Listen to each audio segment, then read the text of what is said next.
Welcome to the Agent of Wealth podcast with Mark Bautis from Bautis Financial.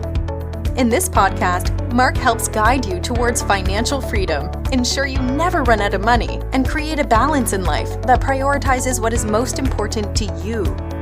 Join us for this journey as Mark draws from years of expertise and guest experts to solve the multiple wealth building challenges involved in your financial life.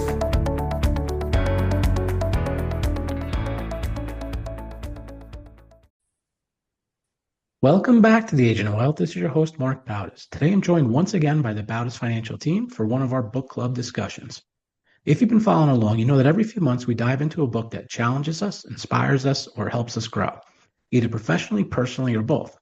It's an opportunity for our team to explore new ideas and share how those ideas can be practically applied in the work we do with our clients and in our own lives. This is the 16th book in our book club series, and this time the pick came from John. The book is Blue Ocean Strategy: How to Create Uncontested Market Space and Make Competition Irrelevant by W. Chan Kim and Renée Mauborgne. It's a business classic that's been widely read across industries, but it's just as relevant today as it was when it was first published. John, what made you choose this book? I've always been fascinated by this concept of why people and organizations stand out amongst their counterparts. I've just been really curious about as to what those companies or individuals are doing to excel. Although I'm a huge believer in grit, I love books in that vein too about hard work. And I do believe that those are essential, a huge part of success. But I really, at this point in my life, I don't believe that it's hard work alone that allows that cream to rise to the top. So when I came across this concept of creating blue ocean strategies, it immediately caught my attention. It really reminded me of too is there's a couple other books that I really liked, which was Good to Great, and the idea that, all right, you have some of these companies, what makes them unique and what makes them stand apart? As we know that there's a rapid change in the competitive landscape across all industries. You know, competition is heating up with different social media platforms, so on and so forth. So it's important as ever to find ways for us to break free from competing on what we consider to be those areas of just understood areas of competition in our space, and just to look outside of the box and create new growth opportunities. All right, great pick, John. I'll hand it over to you to lead today's discussion. All right, here we go. So I think it's probably important for us to start by laying a little bit of foundation for what the book is all about. The Blue Ocean Strategy introduces two key concepts. There's red oceans and blue oceans. The red oceans represent all industries in existence today, the known market space that they're in. In these markets, boundaries are defined and accepted, and companies are try to outperform their rivals to grab a greater share of demand. As the market gets crowded, prospects for profits and growth shrink, turning the ocean bloody, hence the red ocean, bloody with competition. On the other hand, blue oceans are untapped market spaces, new industries or innovations where competition doesn't yet exist. The focus on creating demand rather than figuring it out or getting put in this box.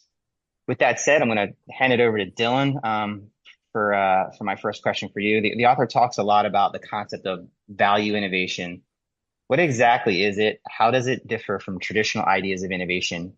Can you think of a company or product that achieves success through value innovation? Yeah, thanks, John.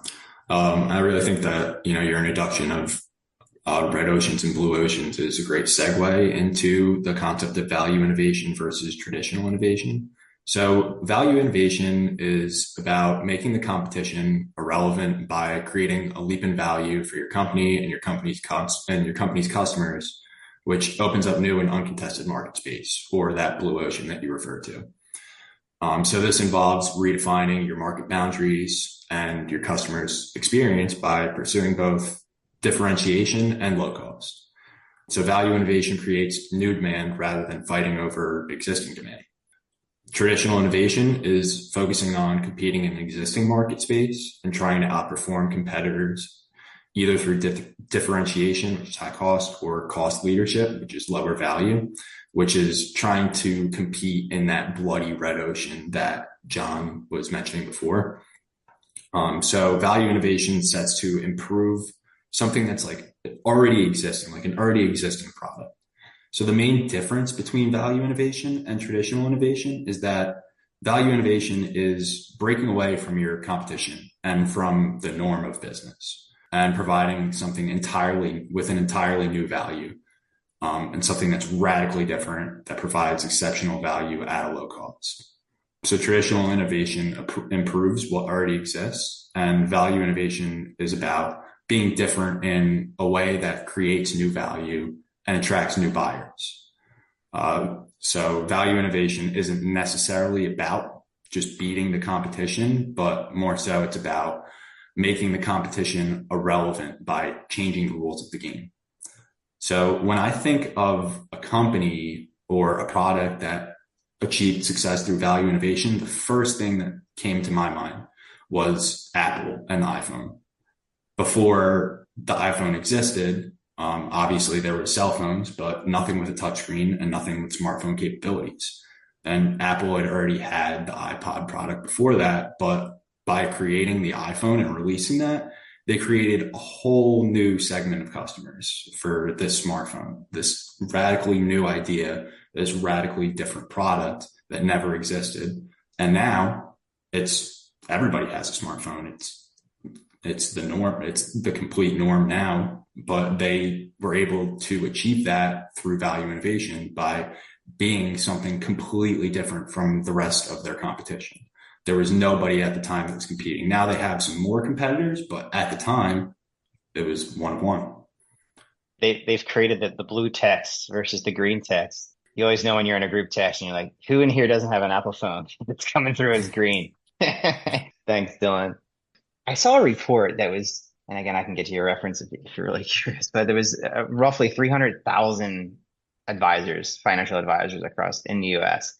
And as an advisor, some of the people I look up to, and we always talk about how do you bring more value? How do you bring massive value? And really to me, that conversation is really around what can you create that someone hasn't seen before? What can you create about their experience? It's going to be so different that they're willing to talk about it, and it's going to make you stand out. And when you have that many advisors and you have such an important industry that we're in, it becomes that much more hard to find how do we break out from these red oceans? And through the book, I just found myself constantly thinking about, and some of the things you spoke about, Dylan. And your answer there is like, what are some of these things that potentially we could do in our business? And I can also see how it would be really important for other businesses to do the same, because if you're not looking at those spaces and trying to find ways to stand out, eventually you could become obsolete, because there's a lot of industries and a lot of space that gets commoditized. Kayla, over to you. One of the core tools in the book is the strategy canvas. What's the purpose of this tool, and how can it be used to visualize an industry's competitive landscape? And also, can you share how this might help a company identify opportunities to stand out? Yeah, the strategy canvas seems like a useful tool that the book introduces, because it helps you visualize industry competition. It basically maps out what factors companies in an industry are competing on, how much value they're offering on each of those factors, and then how everyone compares. So you're listing out the main things that customers care about on the bottom, like the price, the service, the design, like whatever factor is relevant there. And then you plot each company's performance across those areas. And the result is what they call a value curve for each company. From there, you can start seeing that like everyone's curves look the same, because everyone's playing the same game, just with like minor differences. And that goes back to the idea that you guys already introduced, the red ocean. So the canvas helps you see where there's room to do something completely different that not other companies in that space are doing. It shows you more than just like where companies are competing. It shows where customers aren't being served well, or where companies are overspending on stuff that doesn't actually matter. And that's kind of the sweet spot for innovation. It leads directly into the core ideas of the book, the 4 actions framework, that involves eliminating things that the industry takes for granted, reducing what's overdone, raise what customers really value, and then creating something entirely new. So in the book, they use the example of Cirque du Soleil, And instead of competing with other circuses and animals with low ticket prices, like they completely eliminated using animals. They reduced the tent sizes and the number of shows. They raised production quality in the storytelling part of it. So they created an entirely new experience that blended circus with theater. And they didn't just slightly tweak the model, like they created their own vision for it. So like I think big picture, the strategy canvas is less about beating the competition and more about reimagining the rules. It lets you like challenge the assumptions and spot new opportunities that others in the space are missing. This reminded me a lot about asset map, or even just having the whiteboard behind you and just getting, all right, this is what we're doing. Like this is where we're at. Like how are we affecting that? And the Cirque du Soleil was an interesting example because I would have never thought of that. I mean, it has circus in the name, but it's not really, never really thought about it like the circus, right? You go to the more upscale areas like Las Vegas, and you're seeing something way different than, although it's been, the last time I was at the circus, the last thing I remember is like some of the elephants and like, when I was a kid, but I don't even, but that was an amazing example. The other one, and hopefully no one's going to use this, but the wine one was the Yellowtail example was really interesting too. There's just the idea that, wine is kind of foo-foo, and some people just don't touch it because it seems so sophisticated or people are intimidated by it. I personally don't particularly like Yellowtail, and it's not all that good, but really cool examples in there. Thanks, Kayla, for sharing there. On the mark, let's say a company succeeds in creating a blue ocean and finds profitable new space. How do they keep that edge? Is a blue ocean strategy something you set and forget, or does it require ongoing effort to maintain? So definitely not set and forget it, and requires ongoing effort. When I saw the set and forget it, first thing I thought of was when we talk to people about our investment philosophy, investment strategy, one of the things we say is we're not day trading, but it is not also a set it and forget it. We're always trying to look and see where is their value, where can we optimize, where can we make improvements, which is what is the key to keeping or sustaining that blue ocean and not becoming a red ocean is, like Dylan mentioned earlier, that continuous value innovation is probably the main key for it. Dylan mentioned Apple. I'm going to take it from approach of the opposite, someone who didn't innovate and became that red ocean, and that's Blockbuster, right? So Blockbuster had a monopoly on DVD rentals, right? There was a Blockbuster in every corner, in at least one in every town. And you would go, you get your DVD, you go watch it, you return it. And there were things that people didn't like about it. One, the late fees, right? Because you forget you hold on to a DVD too long, the late fees. Sometimes they were out of the movie you wanted to see. Along came Netflix. And Netflix innovated in the area. They took some of those problems and they came up with their own solution where it was like a mail. You basically had your queue and movie came, you watched it, you returned it, you put it in the mail. And as fast as you could get these movies back and forth, as many as you could watch. It was like an all-you-can-eat type of event. And then Netflix, what did innovate from there, right? So they innovated initially to defeat Blockbuster, but there became some other copycats in there. I think Walmart had a DVD mail service, and there might have been one or two other ones. So what did Netflix pivot to? Streaming. Now there was no physical DVD. You didn't have to worry about a DVD being out, or there was no lag from having to mail it back and getting another one mailed to you. And they took the lead into streaming, whereas pretty much where we're at now. Now there's obviously been other companies that have come into the streaming space, so it'll be interesting to see what's next in that space. But I think Blockbuster and Netflix are examples of one company that innovated, one company that didn't innovate. You always just have to be on the lookout for new ways to offer value to your clients. You have to be able to differentiate yourself, really want to be that moving target, make it difficult for people to catch up to you or catch you. And that could be, creating some defensive barriers. A lot of times when we look at particular stocks that we're looking to invest in, one of the criteria or one of the things we're looking for is something called a wide moat, which basically means that there's low or virtually no competition to whatever service or product the company offers. So that's what, to maintain that blue ocean, that's another thing that I think is critical for a company to do. I think to avoid the red ocean traps, there's some pitfalls that can get you from blue into red. A lot of times companies will focus on non-customers.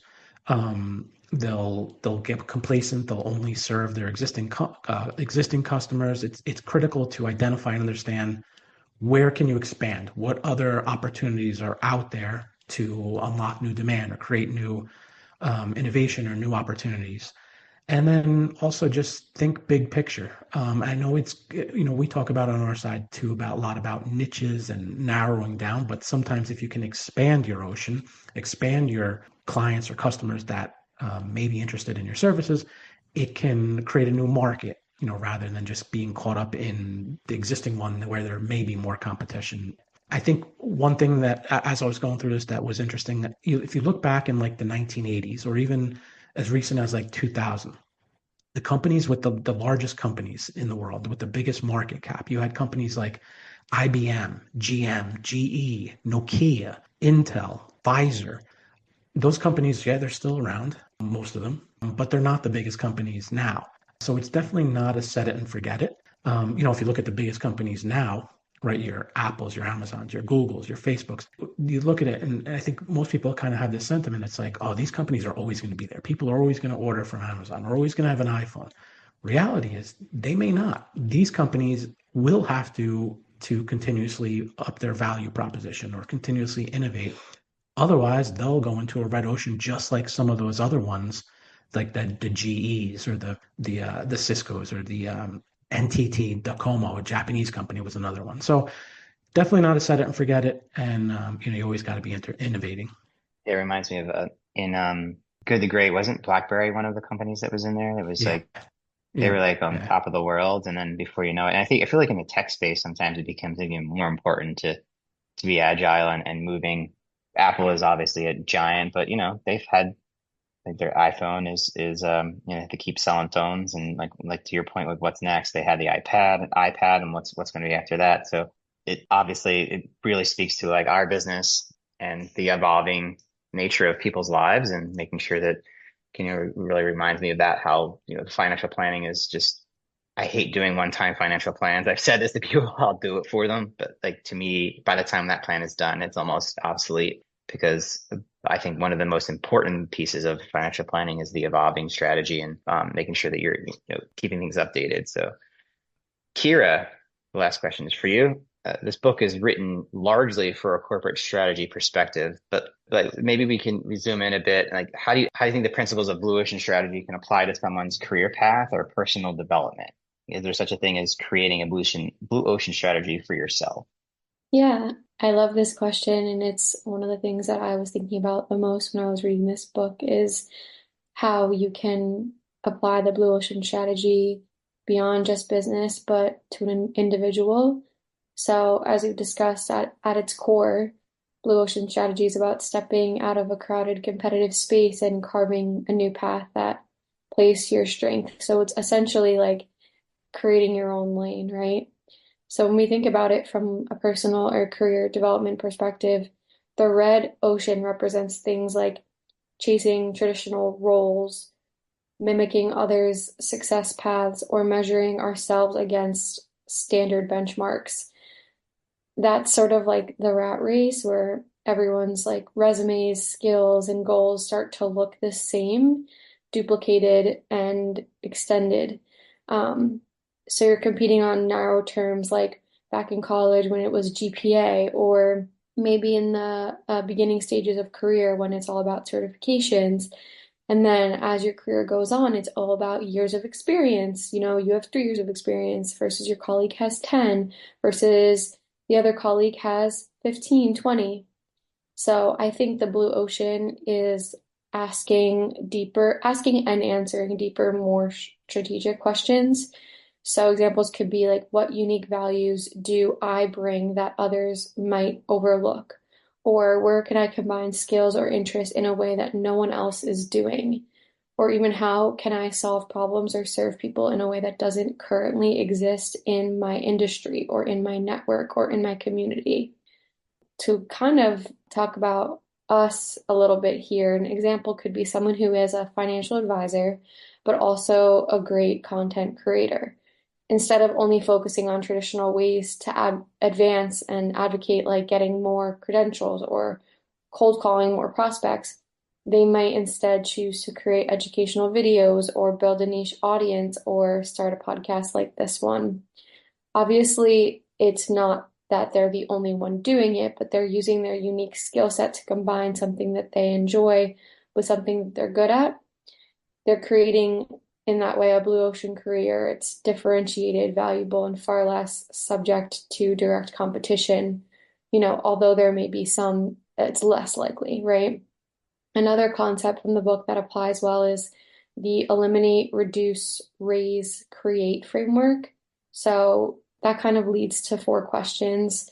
The first is, what activities or expectations should I eliminate from my career that are draining me or not leading to growth? That's the eliminate piece. To the reduce piece, the question would be, what should I reduce, like unnecessary meetings or busy work? In raise, you should ask yourself, what should I raise, like my visibility or thought leadership? And then create, you can ask yourself, and what can I create? Would that be new offerings or new habits or new collaborations? So ultimately, Blue Ocean Strategy reminds us that we don't have to follow a fixed path, whether it be launching a new business or changing careers or redefining your version of success. We can choose to innovate in how we live and how we work. And honestly, it is an empowering and exciting way to look at life and your career, in my opinion. Yeah, this one really resonated with me as an advisor because there's 2 parts of our business. There's Bautis Financial, obviously, and everything we're doing and everything that we talk about on a daily basis. How can we be better as a team? But there's also the financial advisor experience. Financial planning experience is very personal. So obviously, we're having long conversations, long meetings with our clients and understanding who they are as a person, what's important to them, some of these things. So there is that dichotomy of okay, there's really important that we have the structure, we have our team, we're doing our things as a business, and some of the things that we do at a high level, marketing, how we want to get out there, how we want to present ourselves in a way that might make it easier for us to, or even essentially just create these blue ocean opportunities. But there's also you as a person. Like, how do you stand out with somebody who maybe had an advisor before, and they say, "Oh, this guy is asking me questions. He's telling me things, or he's talking about things that my advisor never talked about before."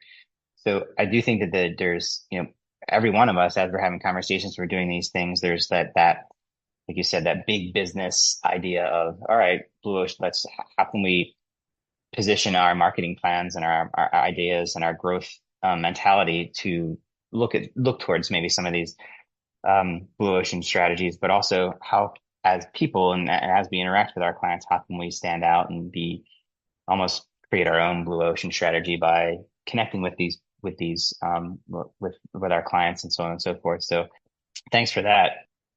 That's all I had planned for today. I didn't give myself a question because I just thought I would throw some color in on your answers. And I think that whenever I read these books, I always think of all right, how can we change some of the things we're doing, and what are some of the things? And I was trying to think of what were some of the areas that in the financial advisor space that were disruptive or maybe blue ocean strategies, and I didn't come across many. I thought of maybe like Robinhood was an interesting one, or like the robo advisor for a while there. That seems to have died off a little bit.